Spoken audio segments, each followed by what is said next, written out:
Assalamualaikum warahmatullahi wabarakatuh.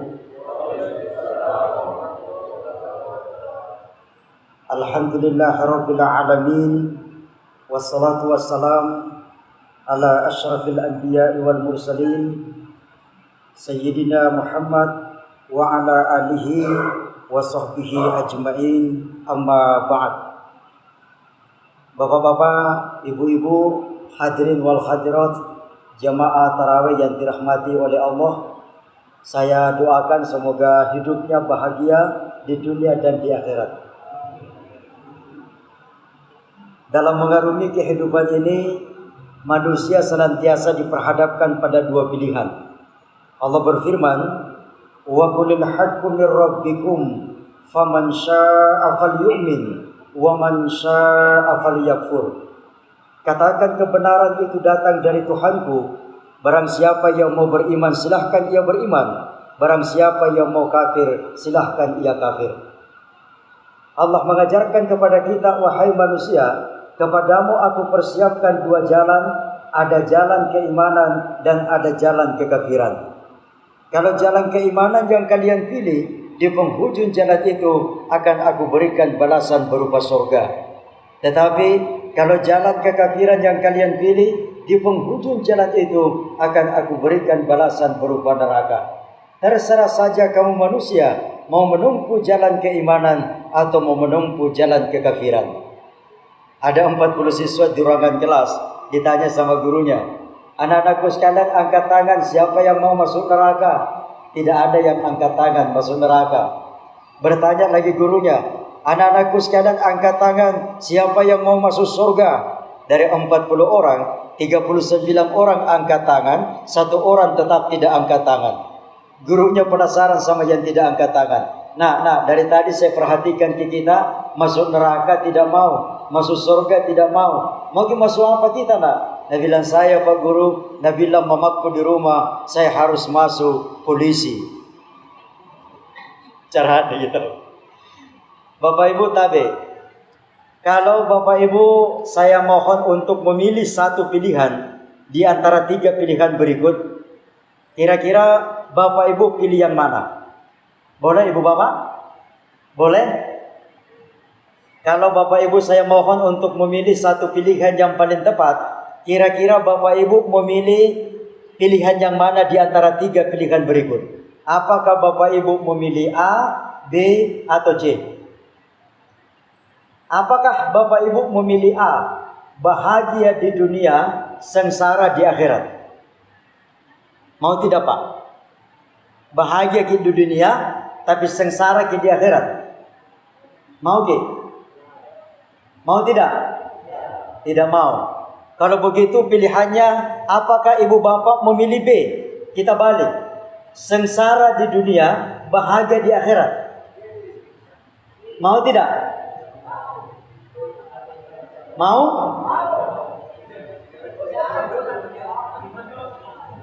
Mau sengsara di dunia, bahagia di akhirat? Tidak juga. Kalau begitu pilihannya sisa 1. Bapak Ibu memilih C. C-nya adalah sengsara di dunia, sengsara di akhirat.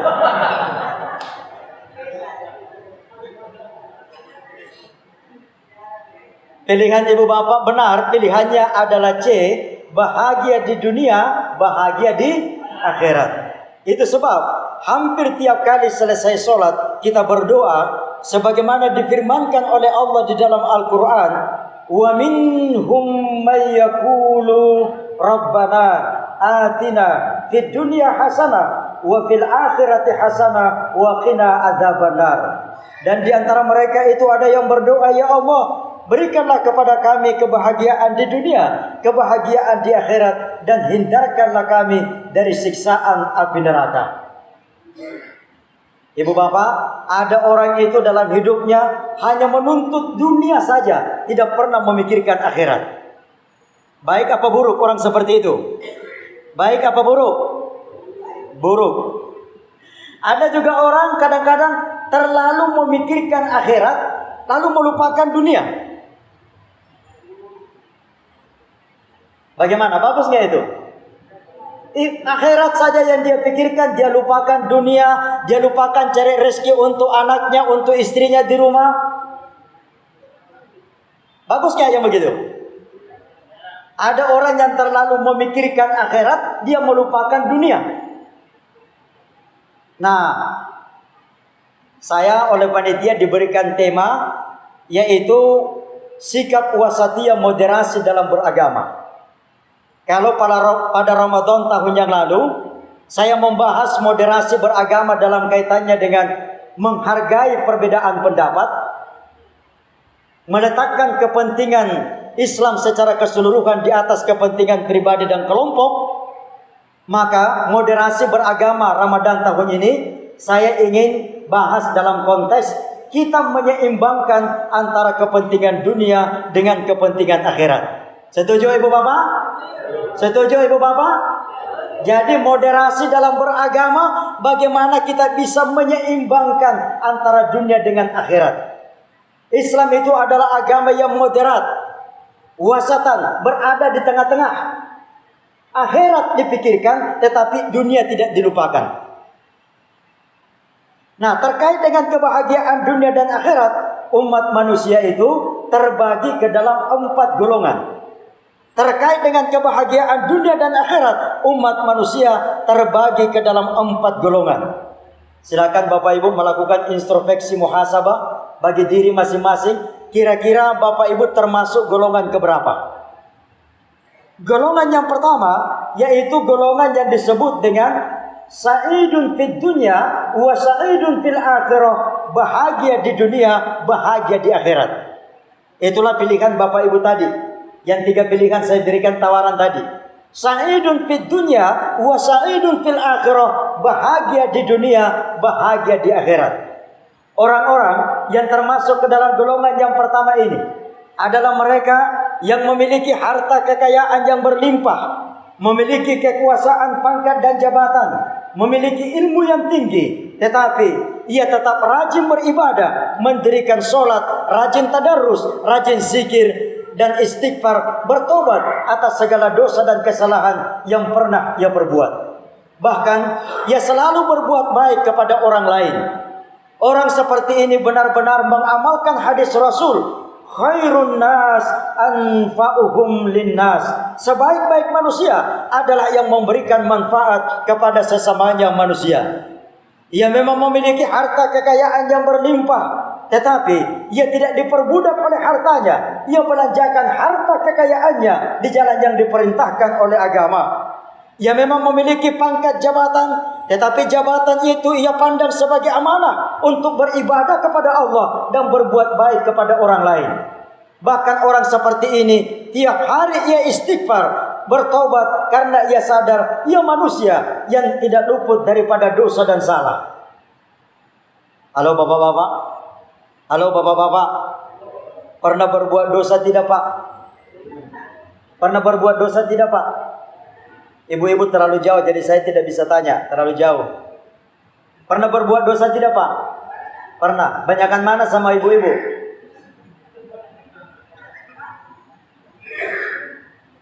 Dalam hidup ini ada khilaf, ada dosa, ada salah, itu biasa. Benar sekali Pak. Bahwa kita manusia itu pernah berbuat dosa, itu biasa. Sama dengan dalam hidup berumah tangga, antara suami istri ada silang pendapat, ada khilaf, ada pertengkaran-pertengkaran kecil, itu bumbu-bumbu dalam kehidupan berumah tangga. Hidup berumah tangga itu memang rumit. Setuju Ibu Bapak? Rumah tangga itu memang rumit. Kalau ada yang sederhana, itu namanya rumah makan. Rumah makan sederhana. Ada suami istri berantem pisah rumah. Suatu hari suaminya insaf dan sadar mau taubat. Ya telepon istrinya di rumah, dia bilang, Mama saya sadar mau taubat, saya minta maaf, saya mau pulang ke rumah. Kata istrinya, Bapak belum saya maafkan, belum bisa pulang ke rumah. Apa di dekatnya Bapak di situ sekarang ada gelas? Ya ada Ma, ini ada gelas. Ambil gelas itu Pak, lemparkan ke lantai. Dia ambil gelas itu, dia lemparkan ke lantai. Dia bilang, sudah Ma. Dia bilang istrinya, gelas itu pasti hancur dan pecah. Seperti itulah hati Mama sekarang, hancur dan pecah dan tidak bisa dibuat utuh kembali. Tiba-tiba suaminya berkata begini di ujung telepon, Anu mak, itu gelas yang barusan saya lemparkan ke lantai, gelas plastik mak. Jadi tidak pecah. Kalau begitu bapak pulang ke rumah saya maafkan. Pulang ke rumah agak stres, suaminya mau minum kopi. Dia bilang, mama saya mau minum kopi, mana gula? Dia bilang istrinya ada gitu di dapur. Yang mana ya mak? Dia bilang itu yang di toples yang ada tulisannya garam. Kenapa isinya gula ditulis garam? Supaya tidak nak tahu kesemut pak kalau itu isinya gula. Dia bilang tak lewat-lewatnya ini mama Dia bilang istrinya, bapak itu yang yang tak lewat-lewat. Periksa itu handphone tak. Masa nomor teleponnya Jessica ditulis Junaid? Bapak Ibu, siapapun di antara kita, bapak-bapak yang saya muliakan, ibu-ibu yang saya muliakan, saya Usman Jasad yang kebetulan saja berdiri di hadapan ibu bapak malam ini, kita semua pasti pernah melakukan dosa dan kesalahan. Karena manusia terbaik bukanlah manusia yang tidak pernah berbuat dosa, sebab itu adalah mustahil. Manusia terbaik adalah manusia yang manakala ia berbuat dosa, segera sadar lalu menutup segala dosa dan kesalahannya dengan melakukan taubat sebelum ajal menjemput nyawa mereka. Wa tubu ilallahi jami'a ayyuhal mu'minuna la'allakum tuflihun. Bertobatlah kamu sekalian wahai orang-orang yang beriman supaya memperoleh keberuntungan. Karena innallaha yuhibbut tawwabin wa yuhibbul mutatahhirin. Sesungguhnya Allah menyukai orang-orang yang bertobat dan orang yang mensucikan diri. Golongan yang pertama, sa'idun fid dunya wa sa'idun fil akhirah. Bahagia di dunia, bahagia di akhirat. Saya doakan ke semua ibu bapak yang hadir pada malam hari ini di Masjid Nurul Iman Telkom, termasuk orang yang ke dalam golongan yang pertama, bahagia di dunia, bahagia di akhirat. Amin ya rabbal alamin. Yang kedua, yaitu golongan yang disebut dengan saqiyun fid dunya wa sa'idun fil akhirah. Sengsara di dunia, bahagia di akhirat. Orang-orang yang termasuk ke dalam golongan yang kedua ini adalah mereka yang tidak memiliki harta kekayaan yang berlimpah, tidak memiliki pangkat jabatan dan kekuasaan, ilmunya tidak tinggi, titelnya tidak berjubel-jubel di depan dan di belakang namanya, tetapi dengan segala keterbatasan dan kemiskinannya, ia tetap rajin beribadah, mendirikan sholat, rajin baca Quran, rajin zikir, rajin datang ke masjid, dan suka membantu orang lain. Orang ini punya prinsip pak, kalau tidak bisa memberikan kepada orang lain sesuatu yang bermanfaat, barang misalnya, ya paling tidak jangan merepotkan orang lain. Orang ini punya prinsip memberikan sumbangan kepada orang lain, bukan saja sumbangan dalam bentuk harta, tetapi sumbangan juga dalam bentuk pikiran, tenaga, dan waktu. Makanya orang seperti ini pak, kalau ada kerja bakti di masjid, pasti dia hadir. Kalau ada kerja bakti di sekitar rumahnya, pasti dia hadir. Karena orang ini punya prinsip, kalau tidak bisa memberikan kepada orang lain, jangan merepotkan orang lain. Makanya, saqiyun fid dunya wa sa'idun fil akhirah. Sengsara di dunia, bahagia di akhirat. Tapi ibu bapak, belum tentu juga orang seperti ini sengsara di dunia. Karena ada orang tidak memiliki harta kekayaan yang berlimpah, tapi justru bisa merasakan kebahagiaan. Sudah pernah saya bahas dalam sebuah taklim di sini. Ayo ibu bapak, apakah ada orang yang banyak uangnya tapi tidak bahagia? Apakah ada orang yang banyak uangnya tapi tidak bahagia? Ada tidak? Ada. Sedikit atau banyak? Sedikit atau banyak? Banyak. Banyak orang yang banyak uangnya tapi tidak bahagia. Yang tidak bahagia karena tidak banyak uangnya lebih banyak lagi. Ada orang yang banyak uangnya tapi tidak bahagia. Tetapi ada tong orang banyak uangnya dan bisa bahagia. Tetapi ada tong tawa orang tidak banyak uangnya dan bisa bahagia. Meskipun memang ada orang yang tidak banyak uangnya dan tidak bahagia. Apa yang saya buktikan secara ilmiah malam ini? Ternyata bahagia itu bukan ditentukan oleh banyak atau sedikitnya uang yang kita miliki. Buktinya, orang yang memiliki banyak uang di antara mereka ada yang bahagia, ada yang tidak bahagia. Orang yang tidak memiliki banyak uang di antara mereka ada yang bahagia, ada yang tidak bahagia. Kalau begitu, bukan uang yang membuat orang bahagia.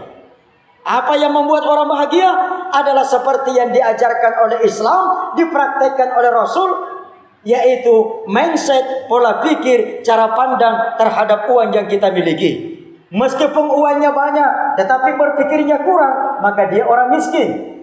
Meskipun uangnya tidak terlalu banyak, tetapi mengamalkan sifat Rasul, yaitu qanaah, merasa cukup, bersyukur, maka dia adalah orang-orang yang kaya. Makanya orang Makassar berkata, happiness is not determined by money, but happiness determined by philosophy. Apa artinya, nenek? Bahagia itu tidak ditentukan oleh uang, tetapi bahagia itu ditentukan oleh filosofi, mindset, cara pandang terhadap uang yang kita miliki. Inilah yang termasuk ke dalam golongan yang kedua, sakiyun fid dunya wa sa'idun fil akhirah. Sengsara di dunia, bahagia di akhirat. Bahkan dengan keterbatasan hartanya, belum tentu juga dia sengsara. Ia bisa merasakan kebahagiaan dalam segala keterbatasannya. Yang ketiga, mohon maaf ibu bapak, saya agak panjang sedikit karena saya ambil memang jatah ceramah aku sebentar subuh. Karena minta maaf saya tidak bisa isi sebentar subuh, karena saya harus ceramah di tempat yang lain, Pak Pengurus. Saya bagi-bagi waktu saya karena saya tanggal 21 April insya Allah akan ke Arab Saudi, akan iktikaf di Masjidil Haram di Makkah, lebaran di atas, sehingga waktu yang tersisa sampai tanggal 21 April saya harus bagi-bagi ke semua masjid, semua jadwal saya, sehingga ada yang kebagian tarwih, ada yang kebagian ceramah subuh. Saya alhamdulillah ibu bapak, sejak umrah dibuka kembali setelah corona, saya sudah 3 kali ke Arab Saudi. Saya berangkat kemarin tanggal 9 Januari, kemudian pulang istirahat beberapa hari. Alhamdulillah saya berangkat tanggal 16 Februari. Pulang istirahat beberapa hari, alhamdulillah saya berangkat lagi tanggal 15 Maret yang lalu. Dan saya baru beberapa hari yang lalu tiba, dan insya Allah akan berangkat lagi pada tanggal 21 April. Alhamdulillah bukan saja di Indonesia kita bisa menyambut gegap gempita ibadah di bulan suci Ramadan ya, alhamdulillah, tetapi juga umroh juga sudah dibuka untuk Indonesia. Mudah-mudahan ini pertanda haji juga akan dibuka untuk Indonesia. Amin ya rabbal alamin. Yang ketiga, yaitu golongan yang disebut dengan sa'idun fid dunya wa saqiyun fil akhirah. Bahagia di dunia, sengsara di akhirat. Orang-orang yang termasuk ke dalam golongan yang ketiga ini adalah tadi, tolong perhatikan.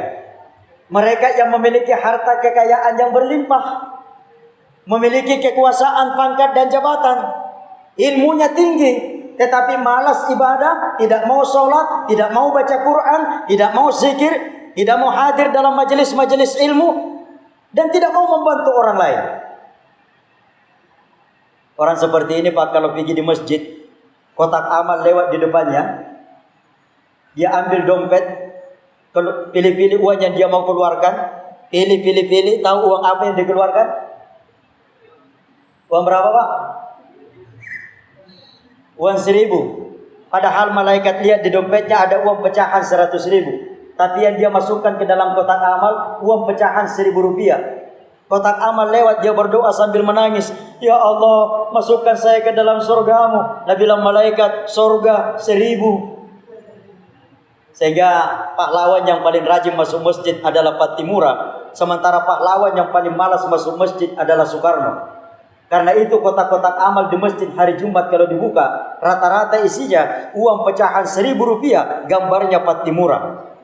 Yang jarang kita temukan di masjid adalah uang pecahan 100.000, gambarnya Soekarno. Padahal perhatikan baik-baik, sebenarnya itu Patimura tidak pantas masuk ke masjid. Kenapa? Bawa parang. Justru yang pantas masuk ke masjid adalah Soekarno pakai kopiah, tapi jarang kita temukan di kotak-kotak amal. Mau kita masuk surga, sesekali bawa gambar-gambar Soekarno pergi di masjid. Jangan makin ragu untuk berinfak dan bersedekah. What you give is what you get. Apa yang kita berikan, itu juga yang akan kita dapatkan. Bahkan Allah berjanji akan melipat gandakan sedekah infak kita dalam pintu, lewat pintu yang tidak kita sangka-sangka. Jadi jangan lagi khawatir, jangan lagi ragu-ragu, berinfak dan bersedekah, Allah pasti akan ganti. Amin ya rabbal alamin. Yang keempat, yang terakhir, yaitu golongan yang disebut dengan ini dia, saqiyun fid dunya wa saqiyun fil akhirah. Sengsara di dunia, sengsara di akhirat. Ia minta cilaka-cilakanya. Makanya dia ranking terakhir. Sengsara di dunia, sengsara juga di akhirat. Siapa dia? Orang-orang yang termasuk ke dalam golongan yang keempat ini adalah mereka yang miskin harta, tidak memiliki ilmu yang tinggi, tidak memiliki kekuasaan, pangkat dan jabatan, malas tumpah ibadah, tidak mau sholat, tidak mau baca Quran, tidak mau zikir, tidak mau hadir mendengarkan dakwah, dan suka mengganggu kepentingan orang lain. Kalau dinasihati melawan. Kuna nikana sambayang, kuna kana apa nikana sambayang, sambayang matitun, tas sambayang matitun.